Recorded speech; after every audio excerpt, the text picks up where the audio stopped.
गेलेले आहेत.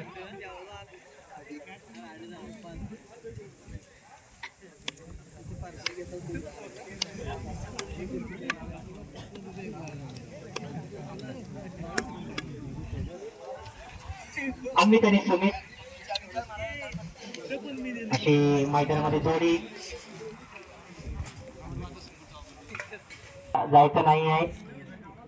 जे संघ ज्यांचं आव्हान या स्पर्धेमध्ये अजून बाकी आहे त्यांनी व्यवस्थापनाला कळवून नंतरच जायचं आहे, त्याशिवाय जायचं नाही. पहिला चेंडू आकोटाचा चेंडू लेग साईडच्या दिशेने कट केलाय. अमित याने पाहूया किती धाव मिळतात. एक धाव पूर्ण केलाय. दुसऱ्या धावेचा प्रयत्न आणि दुसरी धाव सुद्धा यशस्वी. तिसऱ्या धावेचा प्रयत्न होतो येथे आणि तिसरी धाव सुद्धा यशस्वीरित्या पूर्ण. खरा फ्लो म्हणावं लागेल. जास्तीत जास्तच्या 4 धावा सुद्धा इथे कंप्लीट होत आहेत. अमित हा एक ओपन अनराम नाईक अनराम क्रिकेट मधील एक मोठा खेळाडू अमित कळमडे इथे लेग बॅक पद्धतीचे चेंडू त्याच्यासाठी दुसऱ्या धावेचा देखील प्रयत्न होता आणि दुसरी धाव सुद्धा यशस्वीरित्या इथे पूर्ण केले. चांगलं कोऑर्डिनेशन पाहायला मिळते दोन्ही फलंदाजांकडून. हे रेग्युलर ओपनिंग प्लेअर आहे, रेग्युलर ओपनिंग जोडी आहे, त्यामुळे अंतिम सामन्यापर्यंत पोहोचू शकले नसतील, परंतु एकूण कामगिरी जी होती आपल्याच गावामध्ये झालेल्या टुर्नामेंटमध्ये ती चांगली होती. आखोटाचा चेंडू इथे खूप लेट आला. हा चेंडू बॅटवरती थोडासा बाउन्स अतिरिक्त झाला, परंतु तरी सुद्धा आम्ही त्याच्या बॅटवरून एक चांगला फटका लेग साईडच्या दिशेने. आतापर्यंत अमित याने चांगले चेंडू खेळून काढले, परंतु चांगली कामगिरी होते. एकूणच चांगला खेळ झाला आतापर्यंत 3 चेंडूंमध्ये. इथे चांगला चेंडू आहे लेग बॅक, परंतु विकेट कीपर इथे बीट होत आहे आणि चेंडू बाउंड्रीच्या दिशेने येतोय. सीमारेषा पार पोहोचलेला आहे. या निर्धाव होणाऱ्या चेंडूवरती तब्बल 4 धावा मिळाल्या बाईट स्वरूपात. आखोटाचा पुन्हा एकदा चेंडू लेग साईडच्या दिशेने. अमित याने खूप मोठा फटका खेळण्याचा प्रयत्न केला नाही. सरळ सोप्या पद्धतीने हा फटका एकाच धावेसाठी आणि अशा पद्धतीने पहिल्या षटकाची समाप्तीनंतर धावसंख्या होती 2 बाद 13 धावा. चांगली धावसंख्या म्हणावी लागेल. अनेक दूरवरून या ठिकाणी संघ उपस्थित होत असतात. आज साखरपा तसेच संगमेश्वर या ठिकाणी देखील संघ उपस्थित होणार आहेत. जे नवीन संघ या ठिकाणी दाखल होत आहेत त्यांचा हार्दिक सुरू असलेला सामना दुसऱ्या षटकाचा खेळ येथे इनिंगचा सुरुवात होतो. येथे चांगला फटका पुन्हा एकदा अमित याने आतापर्यंत लेग साईडचा खूप वापर केला गेलाय धावा घेण्यासाठी. प्रत्येक चेंडूला आखोटाच्या चेंडूला त्याने लेग साईडच्या दिशेने वळवून मारण्याचा प्रयत्न केलाय आणि ग्राउंडेड पद्धतीने प्रत्येक खेळताना इथे चांगल्या धावा जमवल्यात आतापर्यंत. आशिष रहाटे चांगला गुण. आझाद डिंगणे हा संघ या ठिकाणी दाखल झालेला आहे. संघाचं हार्दिक सहर्ष स्वागत. या ठिकाणी स्क्वेअर लेगवरती फटका मारण्याचा प्रयत्न कोणताही क्षेत्रशक्ती उपस्थित नाही. चेंडू किती धावांसाठी गेला? 4 धावांसाठी. सीमारेषा पार त्याच्यामध्ये आता जमा होणार आहे. इथे रिव्हर्स अटेम्प्ट आम्ही त्याच्याकडून दरवर्षी रिव्हर्स अटेम्प्ट त्याच्या बॅट मधून इथे या मैदानावरती खूप वेळा पाहायला मिळतो. याही वेळेला तो पाहायला मिळाला. 2 धाव पूर्ण केला. तिसऱ्या धावाचा प्रयत्न होतोय आणि तिसरी धाव सुद्धा यशस्वीरित्या पूर्ण होते. एकूण धावा 3 या चेंडूवरती आहे, त्यामुळे इकडे जास्तीत जास्त फलंदाज फेवर करतात. पुन्हा एकदा या ठिकाणी लेग साईडच्या दिशेने वळवून क्षेत्रक्षेप पोहोचू शकत नाही. चेंडू सीमारेषा पार जातोय 4 धावांसाठी. प्रत्येक चेंडूवरती आता मोठे फटके यायला सुरुवात झालेली आहे. त्यासाठीचा या ठिकाणी रिव्हर्स अटेम्प्ट केले जात आहेत वारंवार. 2 धावा पूर्ण केल्या. तिसऱ्या धावेचा देखील इथे प्रयत्न होता आणि तिसरी धाव सुद्धा यशस्वीरित्या पूर्ण केली जाते आणि इथे 3 धावांवरती समाधान मानावं लागतंय. षटक संपते. दुसरं ओपन अंडरआर्म क्रिकेट स्पर्धा आणि या स्पर्धेचं हे 10वे वर्ष दशकपूर्ती सोहळा या ठिकाणी काल संपन्न झालाय. यासाठीचा दशकपूर्तीचा केक देखील काल कट करण्यात आला होता. 10व्या वर्षात या स्पर्धेचं पदार्पण. सलग 10 वर्ष या स्पर्धेचं आयोजन इथे केलं जातंय.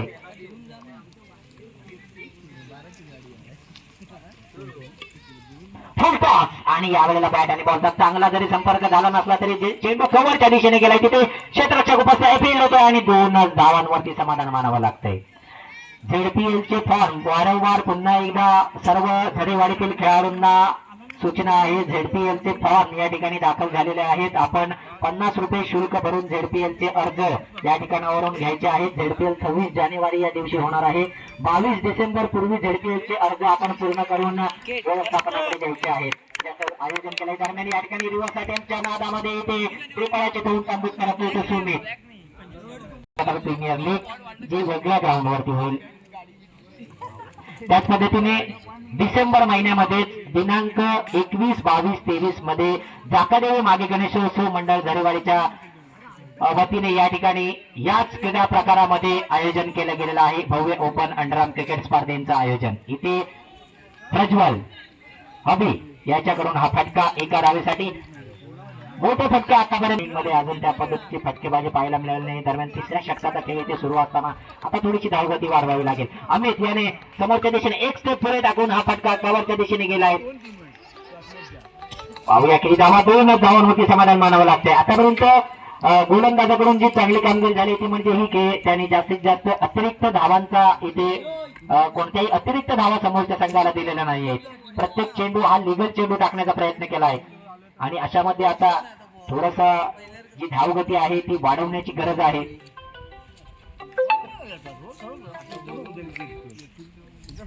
पुन्हा एकदा आम्ही त्याच्याकडून पुढे जाऊन फटका खेळण्याचा प्रयत्न, परंतु हा प्रयत्न देखील फसतोय. इथे षटक संपतोय आणि दुसऱ्या षटकाच्या समाप्तीनंतर धावसंख्या होते 34. या षटकामध्ये खूपच कमी धावा निघाल्यात, 5च धावा निघाल्यात.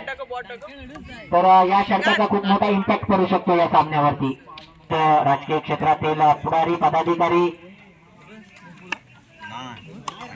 शासकीय पदाधिकारी या सर्वांचं तर अंतिम षटकाचा खेळ ते चालवतो. उरलेले 5 चेंडू आणि इथे मोठ्या फटकेबाजीची आवश्यकता आहे. इथे अभिराच्या बॅटमधून हा लॉंगॉनच्या दिशेने फटका पाहूया. त्या ठिकाणी थोडंसं अडकळतोय क्षेत्ररक्षक, परंतु चांगला थ्रो बनावा लागेल. तिसऱ्या धावेचा प्रयत्न होता आणि तिसरी धाव सुद्धा यशस्वीरित्या दोन्ही फलंदाजांकडून पूर्ण केली जाते. धावा जमावणं खूप गरजेचं आहे कारण धाव संख्या थोडीशी पिछाडीवर दिसते. चांगले गोलंदाज जरी वाजलाई क्रिकेट संघ जे संघ या ठिकाणी आपलं आव्हान टिकवून आहेत.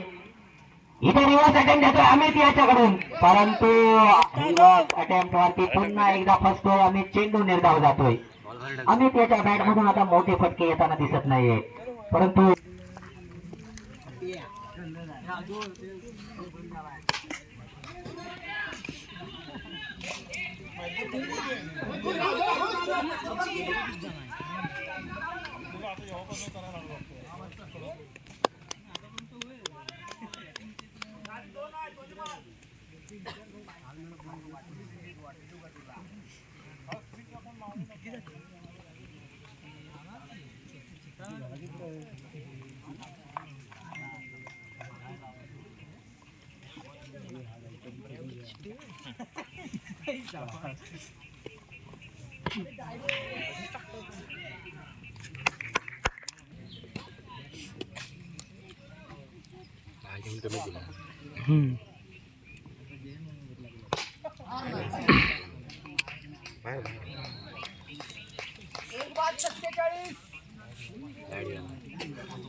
सांगणार कोण गेल्यावर लगेच विचारलं तिथं आल्यावर. आता एवढे नाही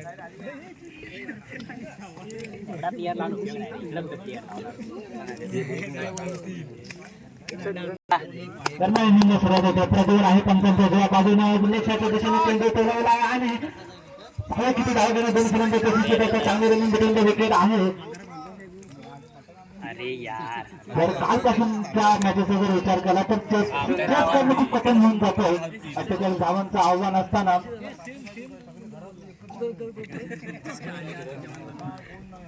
सर्वात चांगली झाले 2 धावा निघाल्या.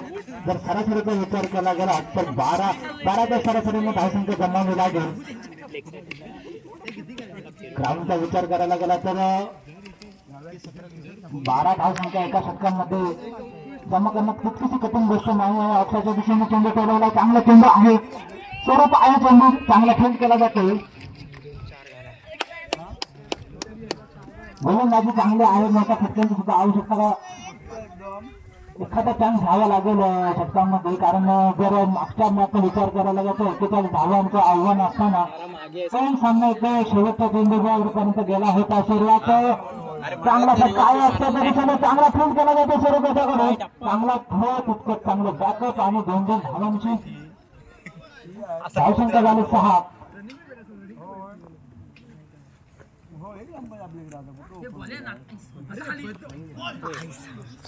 चांगला कमबॅक म्हणावा लागेल तो हाती याच्याकडून, तो मोठा झटका म्हणावा लागेल तो संघर्ष गोरेवाडे या संघाला.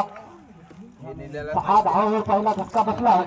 48 धावांचं आव्हान असताना चांगला कमबॅक म्हणावा लागेल तो वाघजाई गोरेवाडे या संघाकडून.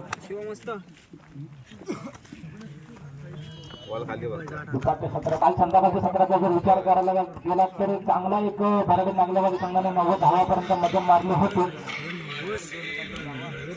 आता जोपर्यंत चेंडू नवीन आहे तोपर्यंत हा चेंडू ट्रॅव्हल होणार नाही. दरम्यान चांगली गोलंदाजी म्हणावी लागेल ती प्रतिवेळेकडे. आणि पहिल्या षटकाच्या समाप्तीनंतर धावसंख्या आहे 6 धावा. 48 धावांचं आव्हान असताना 6 धावा चांगली गोलंदाजी म्हणावी लागेल ती वाघजाई गोरेवाडे या संघाकडून. आता मात्र समीकरण मध्ये 15 चेंडू 42 धावा. मोठ्या फटक्यांची आवश्यकता आहे. 15 चेंडू 42 धावांचा जर विचार करायला गेला तर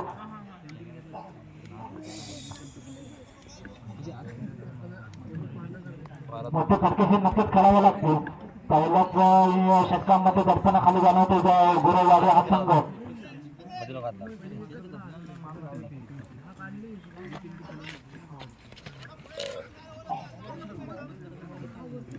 दरम्यान वैयक्तिक पहिल्या संघासाठी दुसऱ्या षटक घेऊन आला होते. सुमित पंचांची उजव्या बाजूने मारा करेल.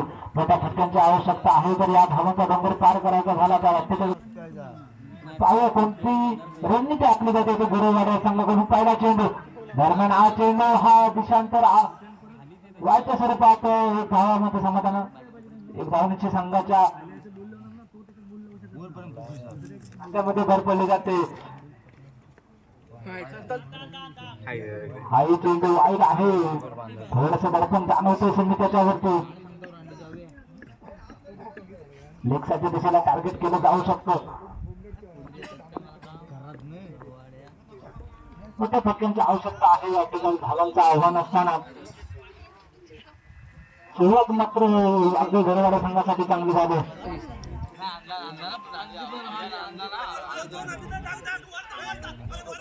पाहूया किती धावा घेण्यात दोन्ही फलंदाजाशी सुधारता. चांगले रनिंग विकेट म्हणावं लागेल तर दोन्ही फलंदाजांकडून.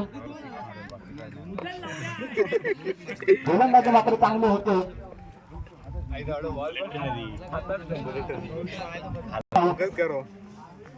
पुढे चेंडू समितीचा अशोक तासाचा चेंडू आहे. तितकाचा बॅटाने चांगलं कनेक्शन आपल्याला पाहायला मिळत नाही आहे.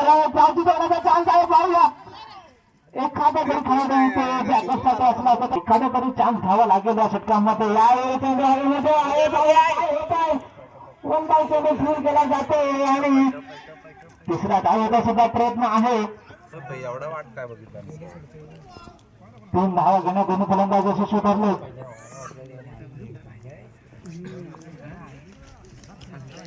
धावसंख्या झाले 16. अजून 32 धावांची आवश्यकता आहे. मॅच उशीर होण्याची शक्यता आहे. इतकी चांगली गोलंदाजी होते वाघजाई संघाकडून. अजूनपर्यंत एक सुद्धा मोठा फटका आपल्याला पाहायला मिळत नाही आहे. पुढे चेंडू जवळ मारा होते. यावेळी चांगला चेंडू आहे. चेंडू जातो निर्धाव. चांगली गोलंदाजी म्हणावी लागेल ती समुद्राच्याकडून आपल्या संघासाठी. पूर्णपणे पकडून ठेवलं गोरेवाडे या संघाच्या दोन्ही फलंदाजांना. यावेळी ही गोलंदाजी चांगली आहे आणि चेंडू जातो निर्धाव. आणि 2 षटकाच्या समाप्तीनंतर धावसंख्या झाले 16. हा चेंडू 32 धावा. समीकरण चांगलं आहे. या षटकामध्ये कमीत कमी 15-16 धावा कमाव्या लागतील त्या गोरेवाडे या संघाला. आम्ही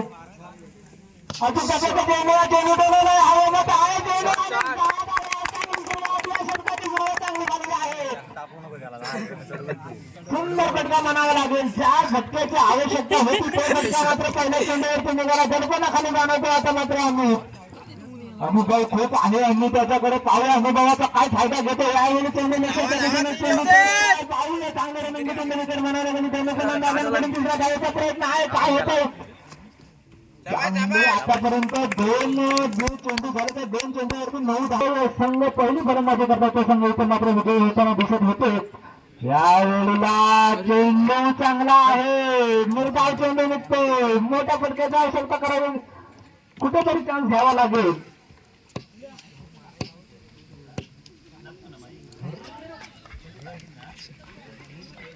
हॅलो हॅलो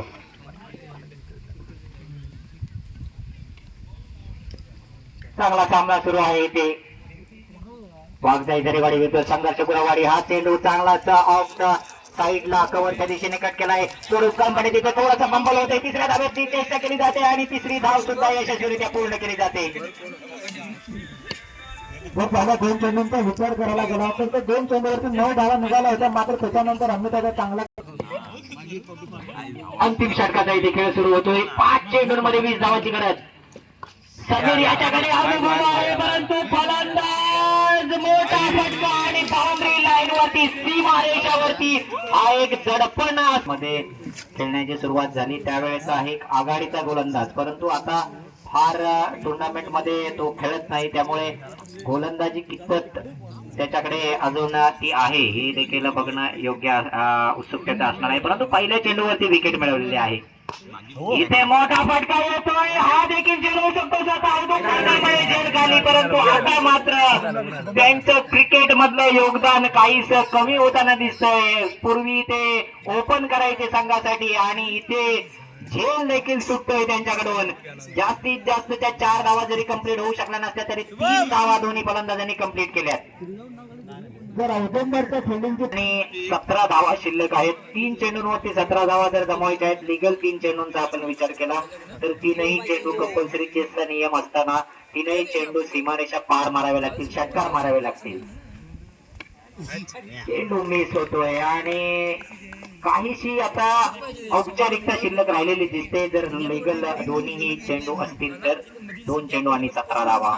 आणि समीर याच्याकडून आता फार काही करण्याचा प्रयत्न केला जात नाही. 1 चेंडू उरलाय, एका चेंडू मध्ये 17 धावा. संघर्ष गुरुवाडी संघ थोडासा पिछाडीवर पडताना येते. अंतिम चेंडूवरती मोठा फटका येतो, हा देखील झेल होऊ शकतो आणि झेल कंप्लीट